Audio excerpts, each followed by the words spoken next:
I was 74 when my son leaned across my kitchen table, lowered his voice, and said, "Mom, you don't need a lawyer." The way he said it, calm, practiced, almost gentle, told me I absolutely did. He didn't know then that I had already hired two. The morning had started like any other. Tea warming my hands, the house creaking the way old bones do. My late husband used to say our home breathed with us.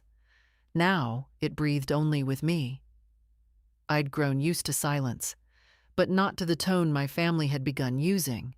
Soft, careful, dismissive, as if I'd already left this world and my body just hadn't realized it yet. Stuart arrived without calling. Lately, he rarely knocked. He simply entered, looking around as though checking what else time had worn down.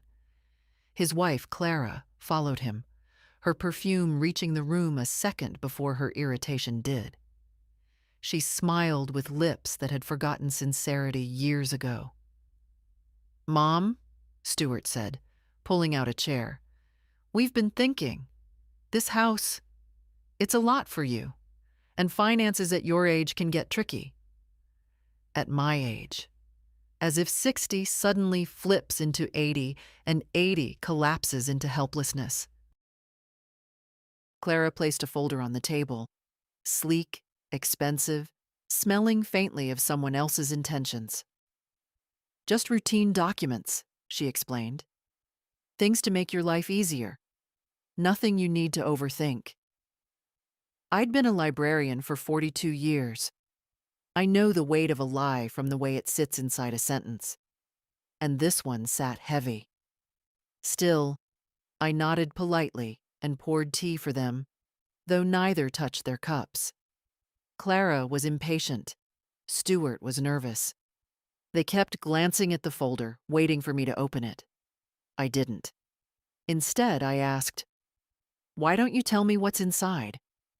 They exchanged a look, quick, sharp, rehearsed. "It's just some simplifications," Stuart said. "Legal housekeeping. You don't need a lawyer for any of it." That phrase again. You don't need a lawyer.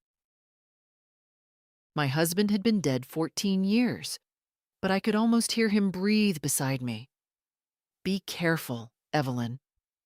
People reveal themselves in small sentences." I pressed my fingers to the edge of the table, feeling the faint groove he once carved accidentally with his wedding ring. I didn't answer right away. Silence is a tool older women wield with more accuracy than anyone suspects. Stuart mistook my quiet for confusion. "It's okay, Mom. We'll guide you through everything. We just want what's best for you." No. They wanted the house. They wanted my accounts. They wanted access to a lifetime I had built stitch by stitch, penny by penny, while they visited on holidays and phoned only when something needed fixing or funding. But I didn't show any of that. Not yet. "Leave the folder," I said gently. "I'll look at it later." Clara hesitated. She didn't like the delay. Control is a fragile thing, easily threatened by patience. But she put on her polite face and stood. "We'll stop by next week," she said. "Just don't sign anything complicated on your own." A soft laugh escaped me before I could stop it. On my own. As if solitude had ever weakened me. After they left, I sat in the quiet and let the mask on my face fall. I opened the folder. What I found inside wasn't simplification. It was erasure. Signatures that would remove my ownership. Transfers. Permissions. A future where I'd live in a facility, not a home. A life compressed into a line item. For a long moment, I didn't move.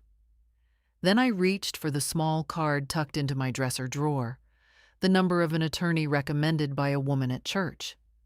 I dialed it slowly, deliberately. When the receptionist answered, I said, "I'll need an appointment, and 2 lawyers, not one."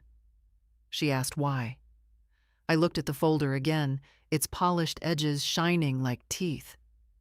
"Because," I said quietly, "I intend to be heard." People think disrespect arrives like thunder, loud, unmistakable. But in truth, it slips in quietly. Soft comments, small sighs, a raised brow instead of a question. By the time you realize it has settled into your home, it's already rearranged all the furniture. After Stuart and Clara left that morning, I began noticing things that had been happening for months, maybe years. But I had been too forgiving, or too tired, to name them. Now they stood in front of me with cruel clarity. There was the way Clara always spoke to me as though I were a child who kept losing her mittens. "Evelyn, did you remember to take your pills today?" "Evelyn, are you sure you should be cooking alone?" "Evelyn, that dress is sweet, but maybe something more age-appropriate?" I used to smile politely, brush it off as her poor sense of humor. But now I felt how every word chipped at me. There was the way Stuart answered my calls, quick, clipped, always during a car ride or lunch with someone more important. "Mom, I'm busy. Can this wait?" If I asked about his life, he was irritated. If I asked for help, he sighed. Somehow, always, I was the inconvenience. Always the one who needed to adjust. Then the money requests started appearing like weeds. First, a little loan to help them move to a bigger house. Then, a temporary contribution for Clara's new work computer. Then, the renovations for the basement for resale value, which I somehow ended up paying for. Each time, Stuart promised to pay me back. Each time, the promise dissolved like breath on cold glass. I excused it. I told myself parents are supposed to give. But the truth is, giving had slowly turned into owing. Owing them my patience, my silence, my compliance. 2 weeks before the folder appeared, Clara had stopped by with a bag of groceries. Unusual, but not unwelcome.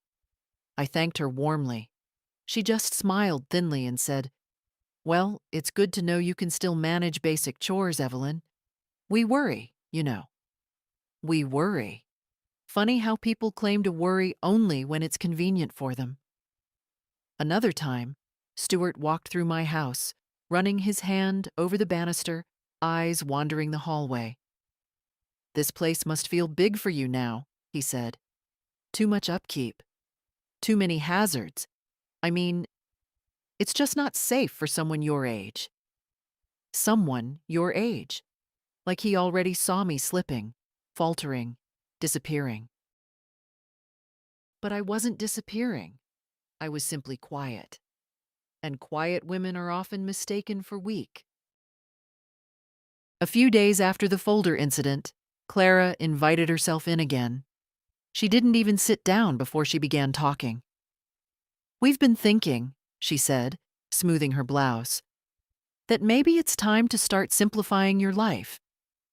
You know, for your own comfort." "Comfort," I repeated, tasting the word. "And what would that look like?" "Well," she said brightly, "you could move somewhere smaller, somewhere supervised. And the house, well, it could be sold. You don't really use all these rooms, and honestly, the market is favorable right now." I felt my fingers tighten around the arm of my chair. "What about my garden, my books, my life here?" "Oh, Evelyn," she sighed as if I were being dramatic. "Sometimes we have to let things go. Let things go." I finally understood. They were preparing me to let go of everything, by convincing me I no longer deserved anything. Later that evening, I found myself staring at the mirror above my bathroom sink. The woman looking back at me wasn't fragile. Her eyes were tired, yes, but steady. Her hair was silver, but neatly pinned. She had survived loss, loneliness, and long years of work. She had lived through decades of bills, buried friends, and quiet mornings without her husband. She was not collapsing. She was standing. I spoke softly to that reflection. They think you're fading, but you're not. You're waking up. The next morning, when Stuart called to check in, his tone was sweet enough to rot teeth. He asked if I had reviewed the documents, asked when I planned to sign, asked if I needed help interpreting anything.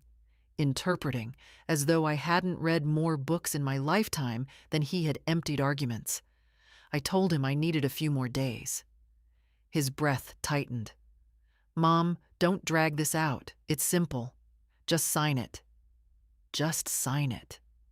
A lifetime compressed into 2 words. When he hung up, I didn't feel fear. I felt heat, low and steady, forming in my chest. A slow burn. The kind a woman feels when she decides she will no longer be spoken to like a shadow. Quietly, without ceremony, I opened my notebook, the same one where I used to write grocery lists, and added a new page. Instances of disrespect. By the time I finished writing, 3 pages were full. Not of complaints, of reminders. Reminders of why I was done being silent. The first real shift happened on a Tuesday, the kind of day that passes through a life unnoticed unless something inside you has begun to sharpen. It was drizzling outside, a thin gray rain that made the world look smudged. I was folding laundry when my phone buzzed. Stuart never called in the morning. He disliked unpredictability, unless, of course, he needed something. "Mom," he said without preamble, "I'm stopping by after work. There are a few papers we should review together. Nothing stressful." Nothing stressful. He had begun seasoning every request with reassurance, like sugar dust to hide the bitterness underneath. "I'll be home," I said. My voice sounded calm even to me. When he arrived later than evening, the rain had already stopped, but he shook off droplets dramatically, as if the weather had personally wronged him, then stepped inside without wiping his shoes. He carried a thick envelope this time, not a sleek folder. Something heavier. Clara wasn't with him. That somehow made his presence feel more dangerous. He sat at the table and pulled out a stack of documents. Legal text, signature lines, several pages stamped with a notary's placeholder. My pulse didn't rise. I'd read enough in recent weeks to recognize what these were. "Mom," he began, sounding almost rehearsed, "I've been talking with some professionals who handle elder finances. They say it's risky for someone your age to manage everything alone. One slip, one missed payment, and you could, well, it's better to prevent trouble." "Trouble," I repeated. "For whom?" He blinked at me, startled. "For you, of course." It was the first time he'd stumbled in months. He pushed one document toward me.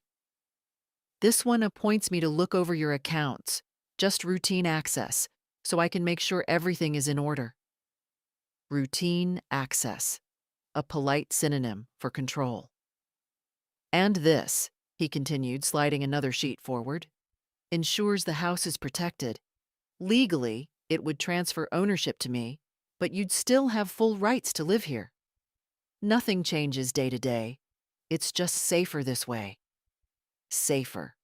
Always that word. As if fear could be a leash. "And why?" I asked, keeping my voice steady.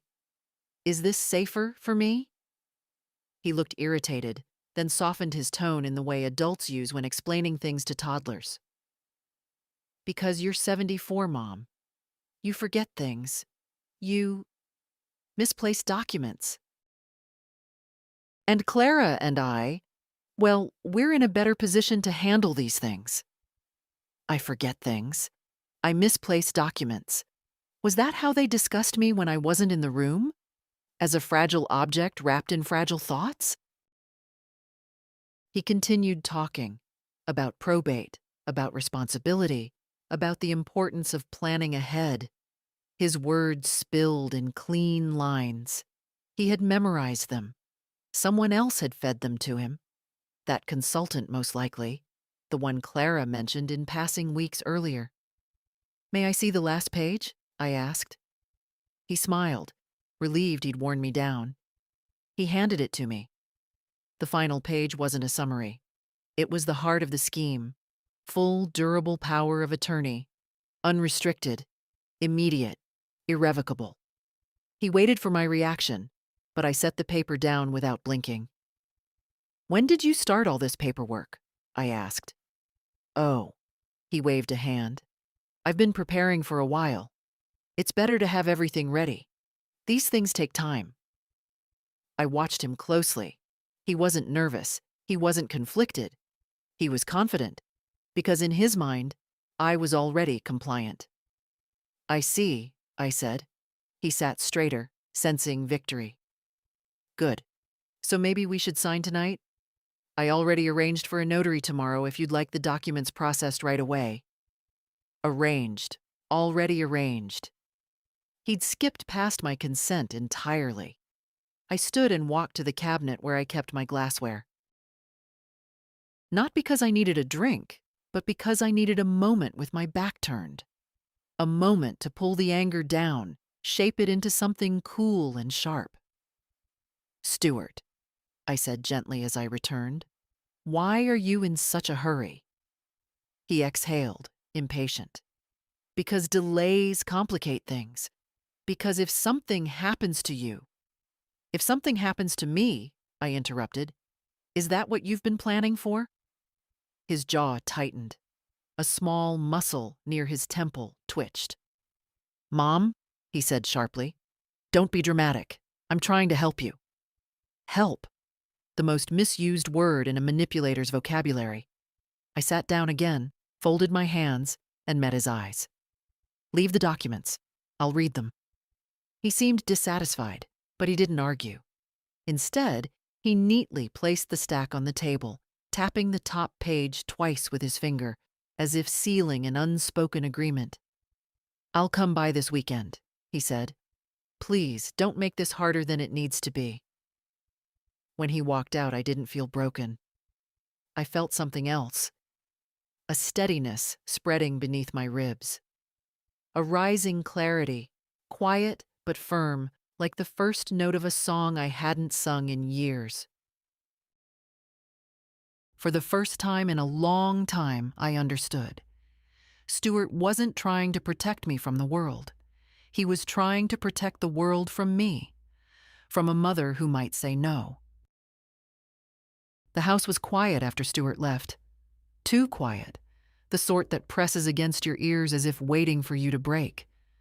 I sat at the table staring at the stack of documents he'd brought. The paper smelled faintly of ink and someone else's intentions, not mine. I didn't touch it. Not yet. Instead, I reached for the small tin box I kept on the top shelf of my bedroom closet. It wasn't for sentiment. It was my practical box, the one where I stored receipts, tax statements, copies of old insurance forms. Years ago, Stuart had teased me for keeping obsolete paperwork. Now it felt like armor. I spread everything across my bed: property tax statements, paid in full, insurance premiums, paid ahead, maintenance receipts, names of contractors, even the last appraisal report. All proof, not for anyone else, but for myself, that I was not the confused, incompetent woman Stuart pretended me to be. I didn't misplace documents. I kept them because I knew someday I might need them to defend my life from people who spoke softly while plotting loudly. As I sorted through the papers, something bothered me. Not the documents he brought, but the confidence with which he had pushed them at me. That confidence didn't come from guesswork. It came from prior steps, which meant he'd already done something without my knowledge. The next morning, I drove to the bank. I hadn't driven much in recent months. My knees were stiff, my eyes slower, but I still knew how to steer myself. The parking lot was quiet. The same ivy still crawled along the brick walls as it had for the past 20 years. Inside, the lobby smelled of polished floors and air conditioning. A young employee approached me, polite but distracted, the way people often become around older women. "How can I help you today, ma'am?" I told him my name, and he led me to a small office with an older banker I recognized. Mr. Alden, kind eyes, steady hands. He'd known my husband. He'd known me when I was still Evelyn who brought homemade muffins, not Evelyn who might be a burden. "What brings you in?" he asked gently. "I'd like to know," I said, "whether my son has attempted to access my accounts." He blinked once, slowly.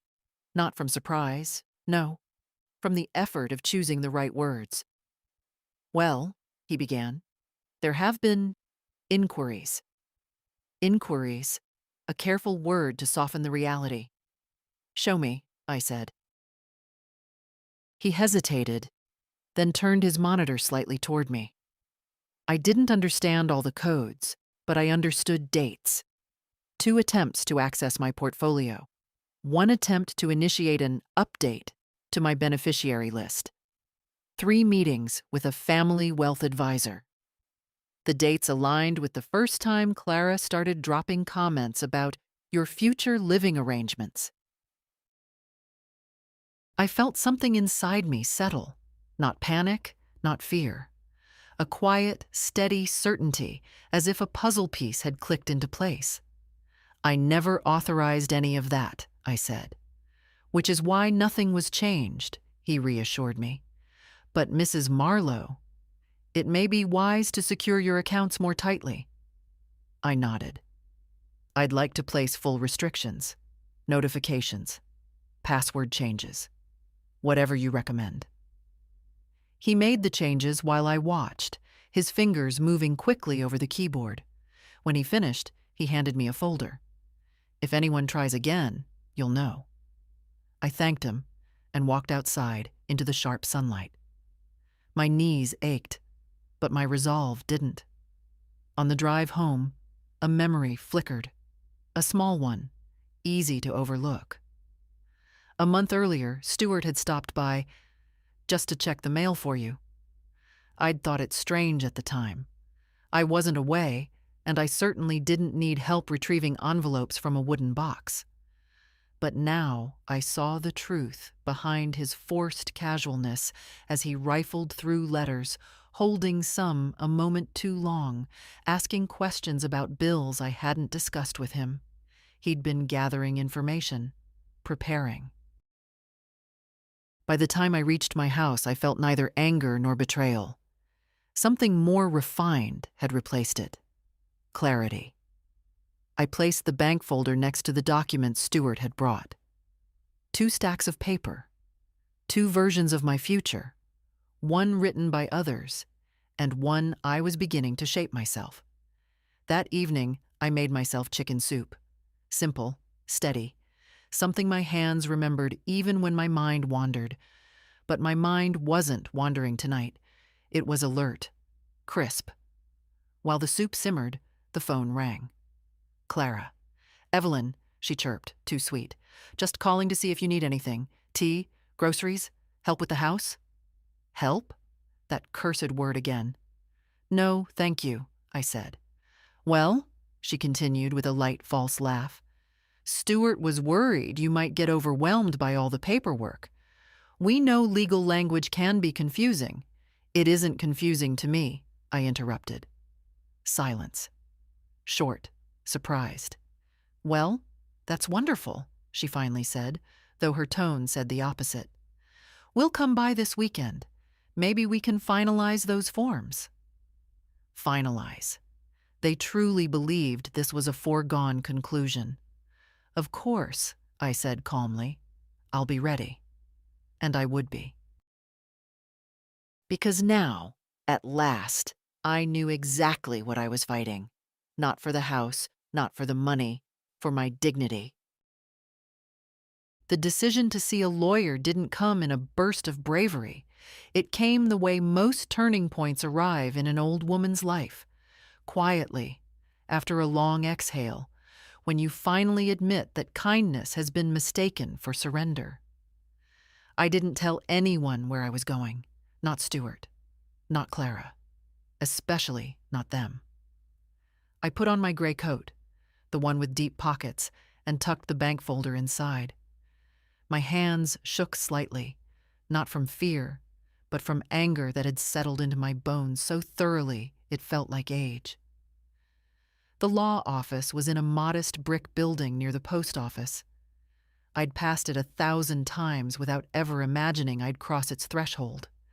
The sign read, Harris and Bloomfield, Attorneys at Law. Inside, the air smelled faintly of coffee and toner. A young receptionist lifted her eyes, startled, as though women my age only entered such buildings to ask for directions, not representation. "Good morning," she said, softening her tone instinctively. "Do you have an appointment?" "No," I answered, "but I believe I need one." She smiled sympathetically. "May I ask the reason for your visit?" I placed my bank folder on the counter, the weight of it speaking before I did. "I'd like to discuss some attempted financial actions regarding my estate," I said. "And I'd like 2 lawyers, not one." Her eyebrows rose, pleasant surprise, not mockery. "Of course, ma'am. Let me check who's available." A few minutes later, I was seated in a quiet office with a window overlooking the street. Across from me sat 2 women, Attorney Bloomfield, sharp-eyed and steady, and Attorney Harris, younger but keen, with a posture that said she'd seen too many families tear themselves apart for money. They didn't treat me like someone fragile.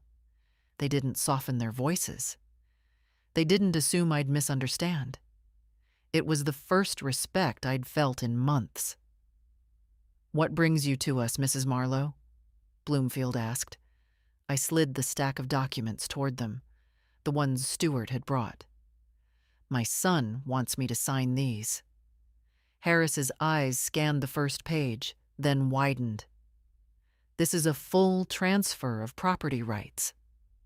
"And this," Bloomfield added, flipping another page, "is a broad, durable power of attorney, irrevocable without your son's consent." I felt a hard knot form in my chest as they said it aloud, confirming what I already knew but hadn't allowed myself to fully name. "It appears," Bloomfield continued, her voice careful, "that someone is attempting to gain complete control of your assets." "I thought so," I said quietly. "Have you been pressured to sign these?" "Yes." "By your son?" "Yes." Harris set the papers down and looked at me, not pityingly, but with the kind of recognition women reserve for one another when they've lived long enough to know betrayal carries its own scent. "Mrs. Marlowe," she said, "you need to protect yourself. Today." I nodded, steady. "I agree." Bloomfield folded her hands. "We can start by drafting a statement of your intent, securing your property, and creating legal blocks against unauthorized access. But before that, did your son attempt to access your accounts?" "He attempted," I said. "More than once." Both attorneys exchanged a meaningful glance. "That means we escalate," Harris said. "If someone is preparing to assume control of your finances without consent, that's not a family misunderstanding. That's exploitation." The word hit me, not cruelly, but directly. Exploitation. Not fussing, not overprotectiveness, not misunderstanding. Exploitation. "I'm not letting them take anything," I said. "Not my house, not my accounts, not my choices." "Good," Bloomfield said. "Then listen carefully. Here is what we'll do." For the next 40 minutes, they outlined a plan. Simple, structured, and shockingly cathartic. Immediate restriction on all financial access. New authorizations, new passwords, alerts to the bank. A formal notice to be sent to Stuart, documenting that no financial decisions would be made through him. Creation of an emergency directive, naming a neutral third party, not family, to handle future needs. Legal documentation of undue pressure in case things escalated. And finally, a meeting, one they would attend with me. Do not tell your son you've hired us, Harris warned. When people intend to take something, they accelerate when they sense resistance. I nodded. He wants me to sign this weekend. Then, Bloomfield said, her voice smooth and certain, we will be there. A strange thing happened then. I exhaled. Not in relief. No, not that. Something different. A release of years, of being diminished, spoken over, managed, maneuvered. Of being told that age made me small. When I left the office, the sun had broken through the clouds. I hadn't noticed how heavy the sky had been until it lifted. The receptionist stopped me at the door. Mrs. Marlowe? Yes? It was brave of you to come in. I didn't feel brave. I felt awake. Thank you, I said. Bravery isn't loud. Sometimes it sounds like a woman dialing a number she's been staring at for weeks. I walked to my car with a new steadiness. Not confidence, I wasn't there yet. But something better. Direction. Stuart wanted me unguarded this weekend. Good. Let him think I was unprepared. Because when he said, Mom, you don't need a lawyer, I would be ready to look him in the eyes and answer, I brought two. The days leading up to the weekend felt different. Not heavier, not frightening, but tense in the way air feels before a storm. People think fear grows louder with age, but for me, it had done the opposite. It had quieted. What grew louder instead was clarity. Stuart called twice on Thursday, once on Friday morning. He wasn't checking on my health. He was checking on my compliance. Mom, have you reviewed the papers? Yes. And? I'm still thinking. He didn't like that answer. Silence crackled across the phone line, followed by forced patience. Don't overcomplicate this. We're trying to make things easier for you. Easier. As if stealing the roof from over my head would lighten my load. Clara sent a message, too. A cheerful one, the kind written through gritted teeth.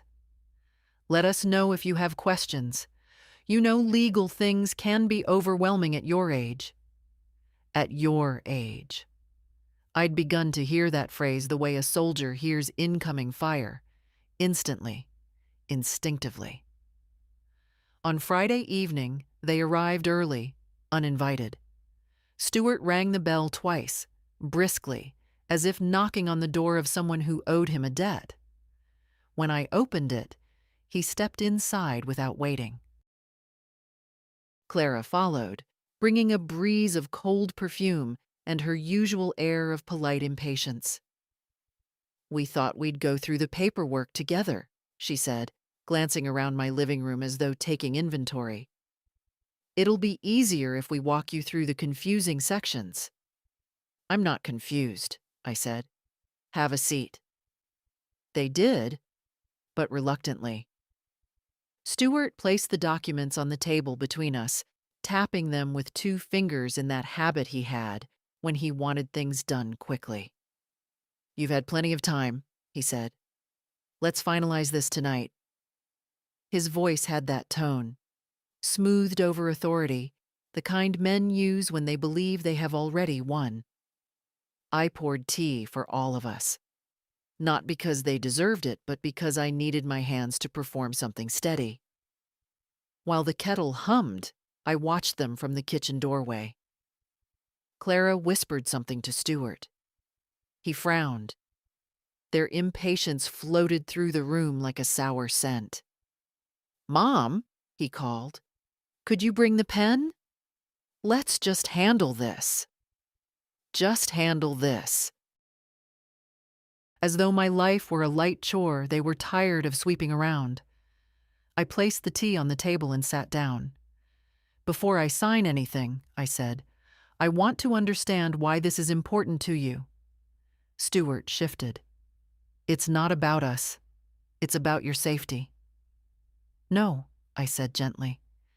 Safety doesn't come tied in paperwork that takes my home. Clara's smile tightened.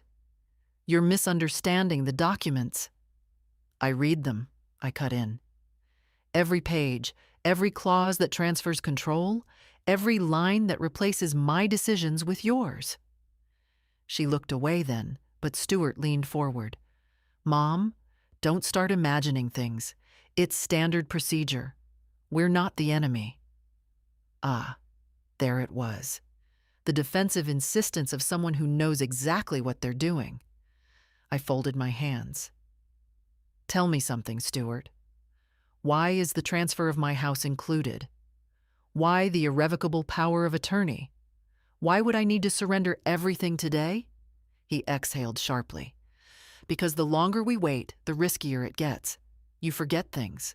You get overwhelmed. You need assistance. Have I asked for assistance? That's not the point. It is, I said. For the first time, he looked unsettled, as if my calm were the true disruption. Clara straightened in her chair. Evelyn, you're making this harder than it needs to be. We're trying to help you prevent a crisis. And what crisis? I asked quietly. Are you expecting? Stuart opened his mouth, but no words came out. A small, telling failure. They had expected resistance to crumble, not question. I reached into the drawer beside me, not for a pen, but for the envelope that held my notes, bank statements, and the list of unauthorized inquiries I'd uncovered. I placed it on the table. Before we continue, I said, I'd like you to explain these. Both of them froze. Their eyes flicked to the envelope as if it might explode. What is that? Stuart asked, though he already knew. Proof, I said, of what's been happening behind my back. Clara's hand trembled slightly. She hid it in her lap. For a long moment, neither of them spoke. The room filled with a thick, uneasy quiet. The storm I'd felt building all week had arrived, not with lightning, but with truth laid bare. I'm not signing anything, I said softly. Not tonight. Not ever. Their silence wasn't surprise. It was fear of losing exactly what they'd tried to take, and I sat there, steady as stone, realizing I was only just beginning. The next morning arrived with a dull sky, heavy and gray, the kind that hangs low enough to touch your thoughts. I moved through the house slowly, not from weakness, but from calculation. Stuart and Clara had left the night before in a state I hadn't seen in years, silent, stiff, rattled. They weren't done, though. People who stand to lose something they believe is already theirs never walk away quietly. By noon, my prediction proved correct. Stuart called first. His voice was clipped, tired, but trying to sound composed. Mom, about last night, I think we all got emotional. Let's reset. I'll come by later, and we'll go through the papers calmly. No, I said. We won't. A pause. A soft, disbelieving scoff. Mom, you can't seriously think you don't need help with these matters? I do need help, I answered. Just not yours. He fell silent again, the weight of those words settling between us. When he finally spoke, his tone had changed. Less patient, more warning. You're making a mistake. I ended the call. An hour later, Clara appeared at my door without announcing herself. She knocked once, sharply, the way someone does when they're not seeking permission, but a stage. Evelyn, may I come in? She asked, already stepping over the threshold. I didn't offer her tea. I didn't offer her a seat. She took one anyway, smoothing her skirt as though preparing for a performance. Stuart is worried, she began. He's losing sleep over you. We all are. You've become very guarded, suspicious. It's not healthy." She said the word healthy with the confidence of someone who believed she had the authority to assess my mind. "What do you want, Clara?" Her smile wavered. "I want to understand what's going through your head. These documents are standard, necessary. You're blowing things out of proportion." "Am I?" I asked.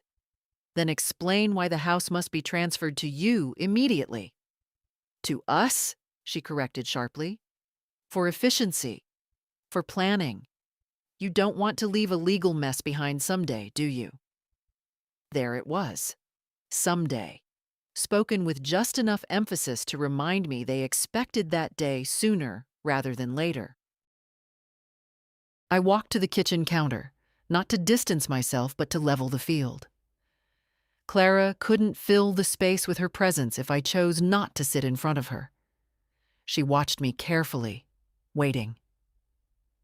"Clara," I said, "do you truly believe I don't see what you and Stuart are doing?" A flicker in her eyes, quick, almost invisible, but enough. "We're trying," she insisted, "to prevent disaster. Older adults often lose perspective. We've read statistics." "Stop," I said quietly. The word landed harder than a shout.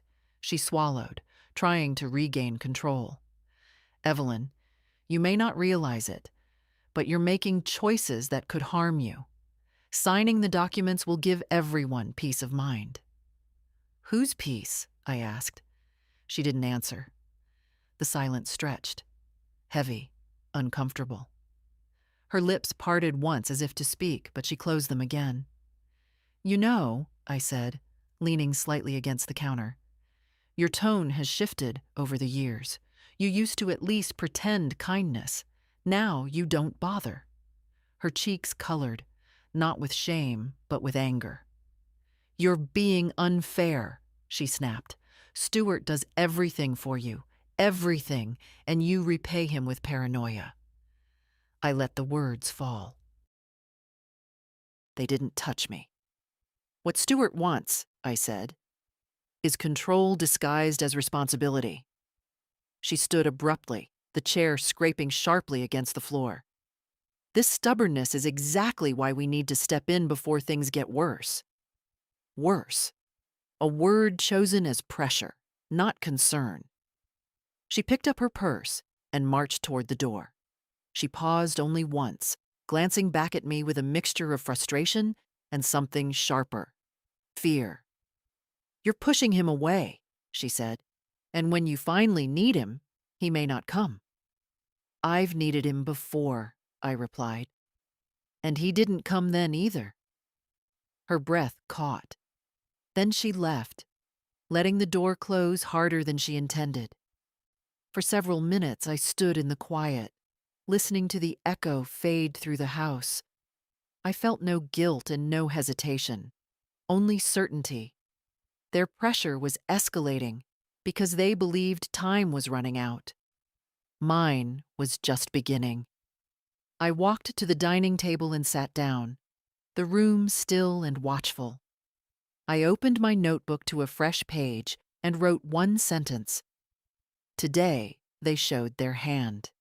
Then, beneath it, tomorrow, I show mine. The next morning, the house felt different. Not quieter, but expectant, as if the walls themselves sensed the shift inside me. For weeks, I'd been absorbing blows, disguising my suspicion beneath politeness. But now everything in me had settled into a kind of still strength, the kind a woman reaches only when she's done being polite. I spent the early hours preparing, not the way Stuart imagined, with trembling hands and confusion, but methodically. I arranged documents on the table, bank statements, tax receipts, insurance renewals, evidence of a life I still managed with clarity, not confusion. I wanted no ambiguity when the moment came. At 9:30, my phone rang. This time it wasn't Stuart or Clara. It was one of my attorneys, Ms. Harris. "Mrs. Marlowe," she said, her tone crisp but warm. "We've reviewed everything you left yesterday, and we believe it's prudent we attend your meeting tomorrow." "I expected you to say that," I replied. "We'll arrive 15 minutes before your son. Keep the folders somewhere visible. Don't hide them. It's important they understand you're prepared." Prepared. A word I hadn't felt applied to me in a long time. It fit now. After we hung up, I made myself breakfast. Oatmeal with cinnamon, the same simple meal I'd made since my husband passed. As I ate, I felt something like steadiness spread inside me. When life turns threatening, routine becomes a kind of shield. By the afternoon, a knock sounded at my door. Not Stuart's impatient tapping, not Clara's sharp rap. This knock was softer.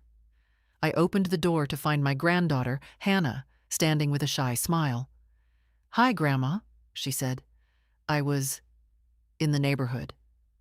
A lie, gentle and transparent. She lived 40 minutes away. "I'm glad you were," I said, stepping aside. "Come in." Hannah walked through the living room with careful eyes, as though checking whether I'd changed, or whether the house held signs of the chaos simmering beneath the surface.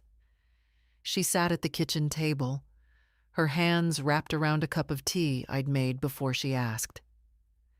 "Dad and Clara have been whispering a lot," she said quietly. "They won't tell me what's going on, but I can tell they're planning something." Planning. Yes, they were. "What did they say?" I asked. She hesitated. "Dad said you're overwhelmed, that he's trying to take responsibility before anything bad happens." I almost laughed, not because it was funny, but because it confirmed everything I already knew.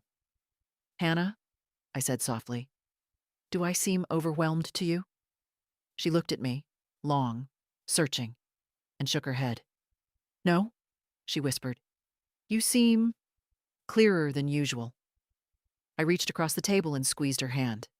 She had her mother's eyes, soft and observant. She'd always watched more than she spoke. "Grandma," she said after a moment, "are you in trouble?" "No," I answered. "I'm in preparation." She didn't know what that meant, but she nodded anyway, trusting me the way Stuart never had. When she left, the house felt steady again. I took out my notebook and wrote, "Hannah is the only one who asked how I am, not what I can sign." Later in the evening, the phone rang again. Stuart. "Mom," he said, sounding too level, "I'll be there at noon tomorrow. Let's finish everything. We can't drag this out." "I'll be ready," I replied. He paused, thrown by how simple that answer was. "And Mom?" "Please don't make this difficult." I let silence sit long enough to make him uneasy. "I won't," I said. And I wouldn't. Not for me, but for him.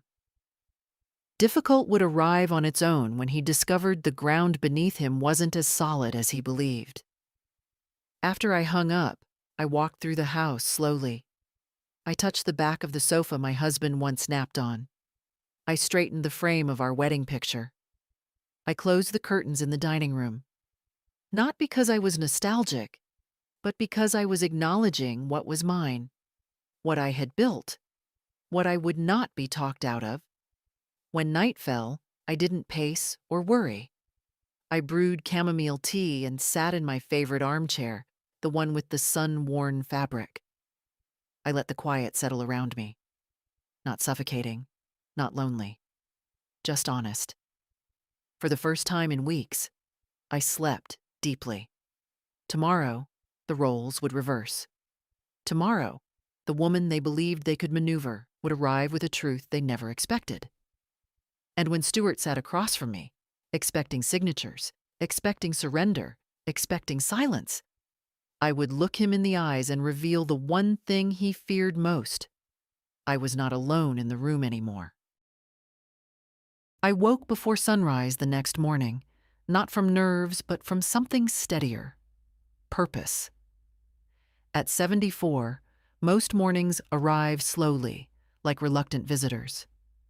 But this one came with a sharpness I hadn't felt in years. Today, the pretending would end.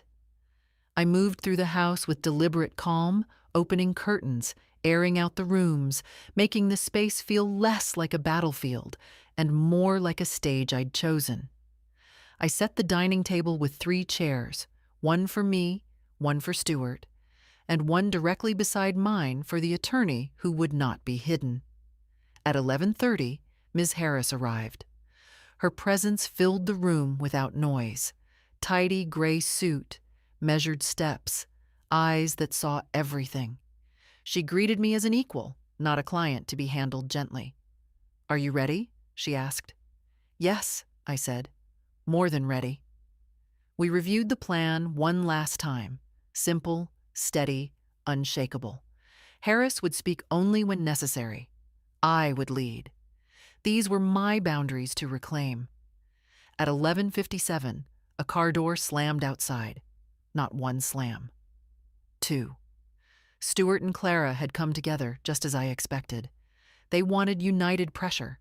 They wanted a single voice. I opened the door before they could knock. Stuart's brows furrowed instantly. "Why is there another car?" But then he saw Harris standing behind me. The polite smile he'd prepared vanished. "Mom," he said slowly, "what is this?" "You said we'd review the documents today," I answered. "So I brought someone who can help me understand what you're asking me to sign." Clara stepped forward, indignation rising like heat from her skin. "Evelyn, this is unnecessary. Lawyers complicate things. We're family." "And yet," I said quietly, "family was the reason I knew I needed one." They followed me into the dining room. Stuart walked stiffly, like a man approaching a cliff he hadn't known existed. He sat opposite me, eyeing the documents on the table, his documents. But now there were new folders beside them, marked with legal seals that were not his. Harris took her seat next to me, calm and immovable. "Before we begin," she said, "Mrs. Marlowe would like to clarify a few items." Stuart didn't look at her. He looked at me. "Mom," he said, voice tight, "you're overreacting. This isn't what we planned." "No," I replied. "It isn't." I slid a paper across the table, the list of attempted account inquiries. His eyes flicked over it. He paled. "Explain these," I said. Mom, those were just questions. I was gathering information. For you." "For me?" I asked. "Or about me?" He didn't answer. Clara jumped in instead, her words sharp and quick. "You're misinterpreting everything. Stuart only wants to protect you. You get confused, Evelyn. You forget details. We're trying to keep you safe." Harris leaned forward, her tone controlled. "Mrs. Marlowe has full legal capacity. Her records are current, her payments timely. If she were confused, we would not be sitting here today." Clara narrowed her eyes. "This is turning into an attack." "No," I said. "This is clarity." I watched Stuart's face, the tension around his mouth, the flicker of something almost like shame before he buried it. "You expected me to sign everything without question," I said. "You expected obedience, silence, gratitude." He swallowed hard. "Mom, I just thought that I wouldn't fight," I finished. The room grew still. "I'm not signing any documents," I said. "Not today, not ever. And from this moment on, all financial matters involving me will be handled through my attorneys." Harris placed a formal notice in front of him, clean, undeniable ink. Stuart stared at it, stunned. Clara reached for his arm, whispering something frantic under her breath, but he didn't turn to her. His gaze stayed locked on me, confused, betrayed, but mostly disarmed. They had come expecting a frail woman. They found someone else entirely. When they finally rose to leave, they spoke little. The storm they'd prepared for had shifted. The ground had changed beneath them. After the door closed, Harris turned to me. "You were perfect," she said. But I didn't feel perfect. I felt steady. And that was enough. Stuart and Clara left my house angry but contained, like people who hadn't yet decided whether to beg or explode. I watched their car back out of the driveway, too fast, too sharp, before it disappeared down the street. For a moment, the quiet felt almost physical, settling around me like a curtain after a performance. Harris remained seated at the table, sorting through her notes with a composure that steadied me. "They'll react," she said calmly. "People rarely accept loss with grace." Loss. Yes, today, they lost something they thought they already owned. "Will they come back?" I asked. "Almost certainly," she said, "and likely with a different tactic. Pressure doesn't always look like documents. Sometimes it looks like guilt." She was right. By late afternoon, my phone buzzed with a message from Stuart. "I'm hurt, Mom. I don't know why you treated us like criminals." Then another. "We just wanted to help. You embarrassed us. Not a word about the unauthorized financial attempts. Not a word about the lies. Only wounded pride." I set the phone aside. I didn't reply. Instead, I went outside. The air carried that pre-summer scent, warm soil, faint jasmine, a whisper of something living. My garden wasn't large, but it was mine. For years, I'd trimmed the roses alone, watered the herbs, spoken softly to the small row of lavender that always insisted on surviving winter. I crouched beside the mint bed, the earth damp beneath my fingers. This was why I was fighting. Not the money, not the house itself, but the life inside it. My routines, my choices, my independence carved over decades. When I returned inside, Harris stood near the bookshelf, reading the framed photographs. My husband smiling with a fishing hat. Hannah as a toddler, sticky with jam. Me holding a library award from 30 years ago. "You've built a life worth guarding," she said. I felt something warm in my chest. "Thank you." She gathered her briefcase. "Tomorrow we formalize everything. Attorney Bloomfield will join us. The protections we're putting in place will close every door they tried to pry open." "And after that?" I asked. "After that," she said, "your son will understand that the era of easy access is over." When she left, I locked the door, not out of fear, but habit, or perhaps new instinct. Around 7, the phone rang again. Clara, this time. "Evelyn," she said, voice trembling in a way I didn't believe for a moment. "I'm so worried about you.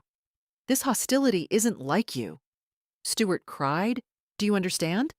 He cried." I rested the receiver against my ear. "Is that so?" "Yes," she pressed on. "He's devastated. Your actions are cruel. He doesn't deserve to be treated like that after everything he's done." Everything he's done. The phrase landed differently now. "Clara," I said, "what exactly has he done for me?" A long silence.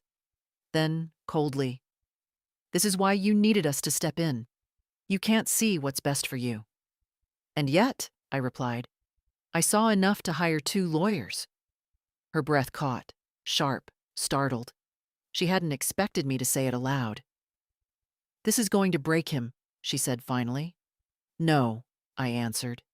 "It's going to inconvenience him. There's a difference." She hung up without a goodbye. I didn't feel triumphant. I felt accurate. I walked back to the dining table and reviewed the documents Harris left behind. Clean legal language, firmer than memory, stronger than sentiment. Tomorrow, the protections would be finalized. Stuart's world was shifting, and he knew it. But I wasn't shifting. I was returning to myself. As night fell, I turned off the lights and stood at the window, the street lamps glowing faintly across the lawn. Age had taken many things from me: speed, stamina, certainty. But it had given me one gift I valued far more. I no longer feared disappointing people who had long stopped caring whether they disappointed me. Tomorrow, the real confrontation would begin, and for once in my long, quiet life, I would not be the one unprepared. The next morning, a stillness hung in the house, not peaceful, not tense, but poised. A held breath. Today would be the day Stuart finally understood that the ground beneath him had shifted, and not in his favor. Attorney Bloomfield arrived first, her steps confident, her expression unreadable. She placed her briefcase on the table with the calm of someone who had seen families fracture politely, ruthlessly, inevitably. Harris arrived moments later. Together, they reviewed the finalized protections, the restrictions, the notifications, the legal barricades that now surrounded every corner of my estate. "You're fully secure," Bloomfield said. "All that remains is clarity. And sometimes, clarity requires witnesses." At exactly noon, Stuart's car rolled into the driveway. Slower this time, deliberate. Clara wasn't with him. He walked up the path alone, shoulders rigid, jaw tight. A man preparing to negotiate but not yet aware he had already lost. I opened the door before he knocked. "Mom," he said, trying for tenderness and landing on something hollow. "Can we talk? Alone?" "No," I said. "We cannot." He stepped inside before I could invite him. His eyes scanned the room, then froze when he saw Harris and Bloomfield seated at my table, folders open, pens ready. His face drained of color. "You brought lawyers?" "Yes," I said. "You told me I didn't need any, so I brought two." His lips parted, then closed again, as if he needed to rearrange his outrage into something more presentable. "Mom, this is ridiculous." He laughed a little, forced, brittle. "We're family. Lawyers are for outsiders." "They're here," I replied, "because the danger came from inside." He flinched. He actually flinched. Bloomfield spoke first. "Mr. Marlowe, we've reviewed the documents you presented to your mother. They are inappropriate, coercive, and structured in a way that would transfer all control to you without legal justification." Stuart's mouth tightened. "That's not true. I was trying to help her. She's overwhelmed. She is fully competent," Harris said. "And your attempts to access her accounts without authorization are documented." His head snapped toward me. "You checked? You went to the bank?" "Yes," I said. "And I found more than you expected me to." He dragged a hand through his hair, a gesture from childhood resurfacing under stress. "Mom, listen. Those inquiries were harmless. I was preparing for the future, that's all." "My future," I said, "is not yours to prepare." He stared at me, disbelief simmering into anger. "You think these women care about you? They're manipulating you. They want your money just as much as you think I do." Bloomfield remained steady. "We are paid by Mrs. Marlowe. We answer to her alone. You, however, attempted to obtain control of her assets through pressure and misrepresentation. That is a legal concern." Stuart's voice cracked. "I'm your son. Doesn't that mean anything?" Oh, it meant everything, just not in the way he hoped. "It means," I said, "that I wanted to trust you. But trust is measured by actions, not titles. And your actions forced me to protect myself. He stared at the documents spread across the table, the legal fortress he hadn't anticipated. Something inside him wilted. "You're shutting me out," he said quietly. "No," I replied. "I am setting boundaries. The kind I should have set long ago." He swallowed hard, emotions flickering chaotically. Anger, disbelief, something almost like sorrow. "What happens now?" he asked. "Now," Bloomfield said, "you stop interfering in your mother's affairs. All future communication regarding her finances will go through our office. And," I added, "you stop bringing paperwork into my home." He looked from me to the attorneys, then back again, as if searching for a version of reality where this wasn't happening. But this was happening, and it was not fueled by anger. It was built on clarity. Slowly, he sank into the nearest chair, defeated. "Mom," he whispered, "I never thought you'd do this." "I know," I said. "That was the problem." The room fell silent. For the first time, I felt the balance of power settle exactly where it belonged. For a long moment after my words landed, Stewart simply stared at the table. Not at me, not at the lawyers, at the papers, his papers, that no longer had a future. The fight seemed to drain from his posture, replaced by something quieter and unfamiliar on him: uncertainty. Bloomfield closed one folder, the soft click sounding final. "Mr. Marlowe," she said evenly, "our goal today is not conflict. It is boundaries. Your mother retains full autonomy. Any attempt to override that will be documented and legally addressed." He didn't lift his head. "I wasn't trying to override anything," he muttered. Harris spoke next, her voice steady, but not unkind. "Then you have nothing to worry about. Respecting her decisions will resolve everything." He winced, not at her words, but at the truth behind them. Respecting my decisions was precisely the thing he had never intended to do. Clara chose that moment to walk in. She didn't knock. She stormed through the open door with the expression of someone prepared to extinguish a fire, only to find the building already reduced to ash. "Stewart, what's taking so long? Did she sign?" Her voice stopped mid-sentence when she saw the attorneys.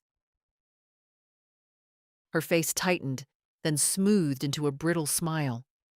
"Oh, I didn't realize we were hosting guests." "We're not hosting," I said. "We're clarifying." Clara's gaze darted between the folders and Stewart. Her panic rose faster than his. "What is this? What did you tell them?" "Nothing," he snapped. "They already know." The moment stretched, and then Clara exhaled sharply, her mask dropping.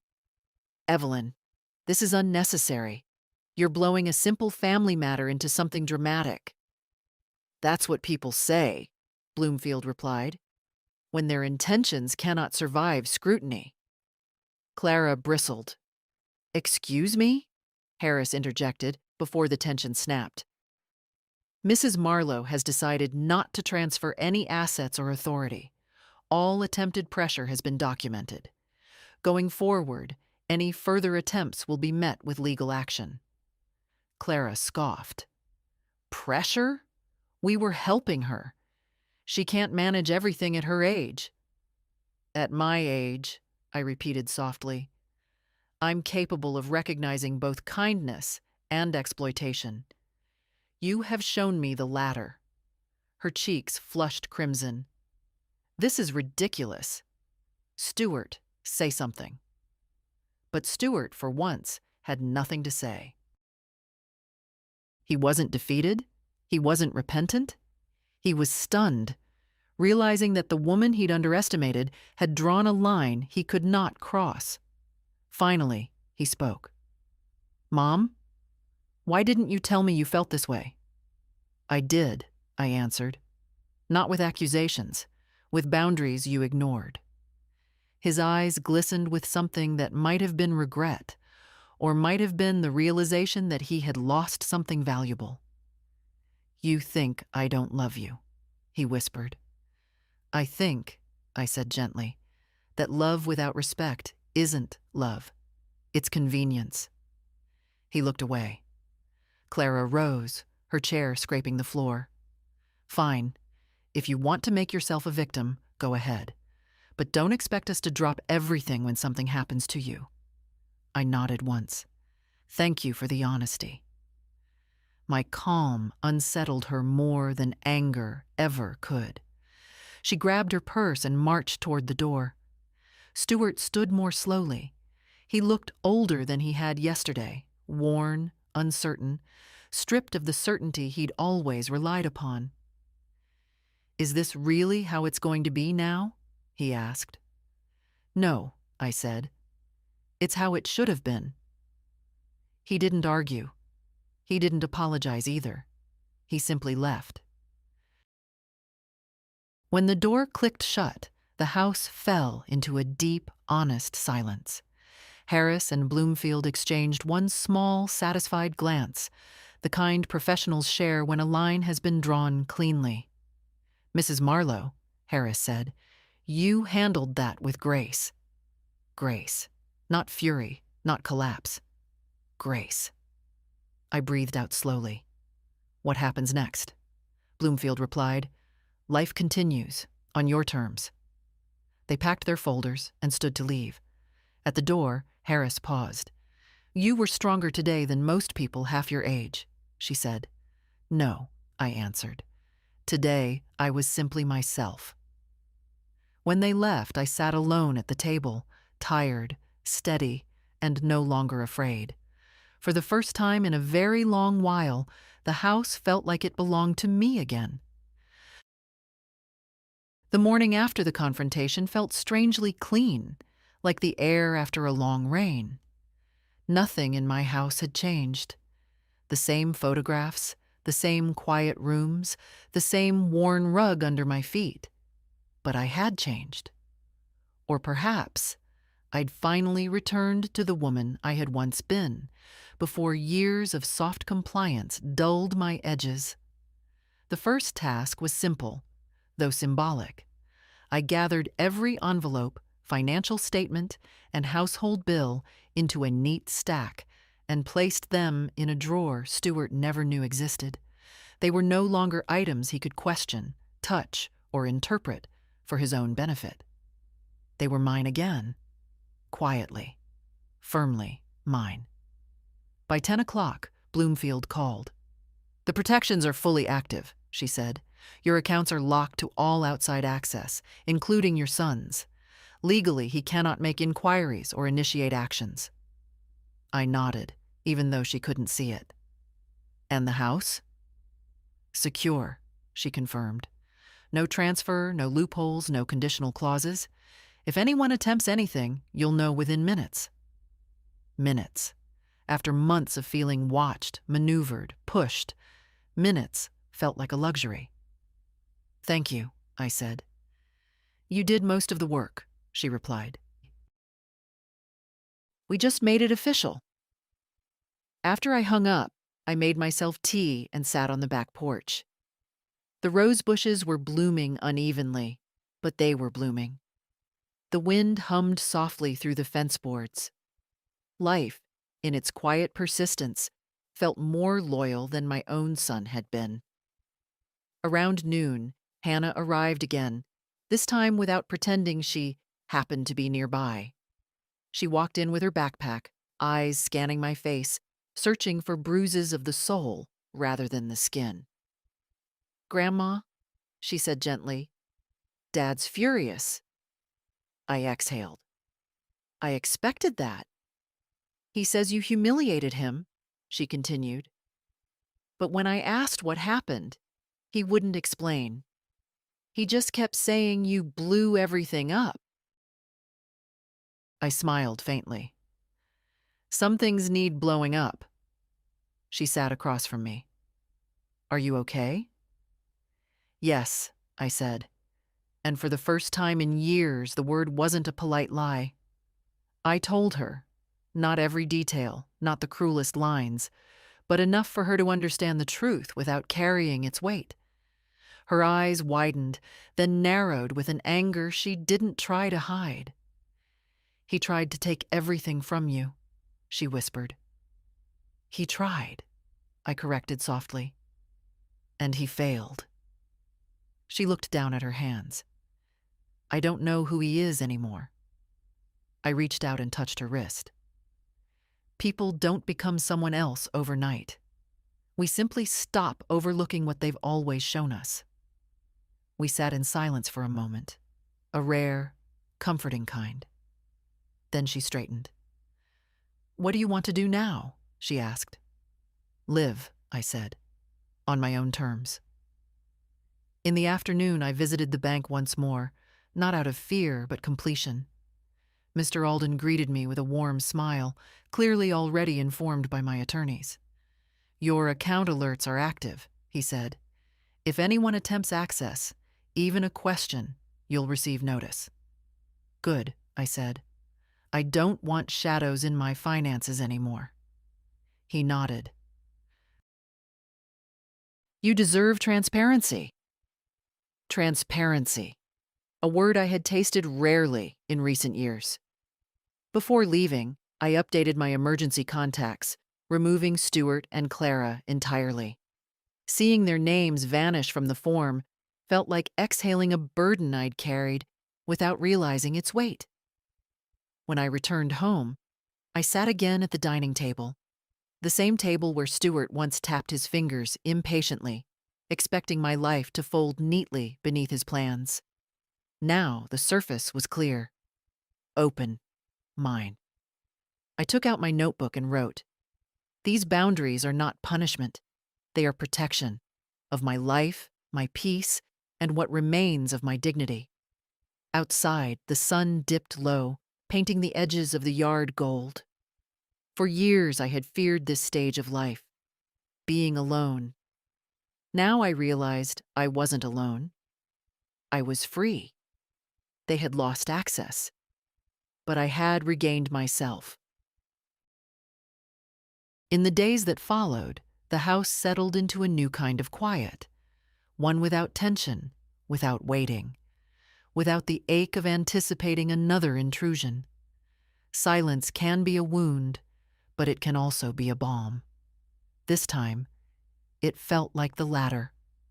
On Wednesday morning, I sat with my tea and watched sunlight inch across the table. For years, I had lived inside a rhythm shaped by other people's demands. Stuart's rushed visits, Clara's instructions disguised as kindness. Now, the rhythm belonged to me again, my time, my pace, my breath. But there was still one thing left to do. I called the attorneys first. I'm ready to finalize the trust, I told them. Of course, Harris replied. We'll prepare everything. Tomorrow morning? Tomorrow is fine. After that, I called Hannah. Grandma? She answered, her voice soft with concern. Is everything okay? Yes, I said. I'd like you to come with me tomorrow. There's something I want you to witness. She didn't ask what. She simply said, I'll be there.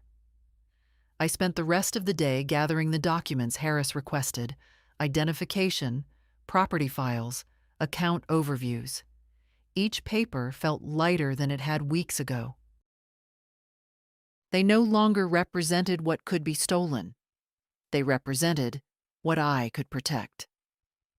That night, I stepped outside to water the garden. The breeze moved gently through the lavender, carrying a scent that reminded me of summers before my husband died, when life still felt long, and Stuart still came to me for advice instead of opportunities. I wasn't nostalgic. I was simply acknowledging the contrast. Some memories heal, some instruct. In the morning, Hannah arrived early. Her eyes were sharper now, older in a way only truth can make someone. You look stronger, she said uncertainly. I feel it, I replied.